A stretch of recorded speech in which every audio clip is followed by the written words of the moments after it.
Now, the wild winter weather that's been hammering the southern United States is a shocking once-in-a-generation event, and it is deadly. At least 11 people have lost their lives after freezing winds and snow swept through the region. Yeah, more than 150 million Americans are now under winter storm warnings, and officials have declared a state of emergency in Texas. From San Antonio, Angelica Casas reports. The winter weather in Texas started out as fun. Power went out in the heights, so I'm gonna freeze my butt off. Might as well be out in the snow.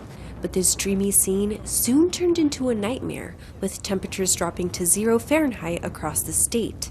That's minus 17 Celsius. Power supplies have failed, leaving over 4 million people without electricity. This man's house froze up, forcing him to drive 30 miles to Houston to find a hotel for him and his family. Got a newborn, just trying to find a hotel and try to find a place to stay. We called several hotels, everybody was just booked up. Many have been left to fend for themselves. Rolling blackouts have been put in some areas of the state to keep power for hospitals, police, and fire stations. Texas isn't used to the fury of a cold winter. I've been seeing people put food outside to freeze instead of in the freezer, charging their phones in their vehicles, and even spending the night in their turned-on cars just to stay warm.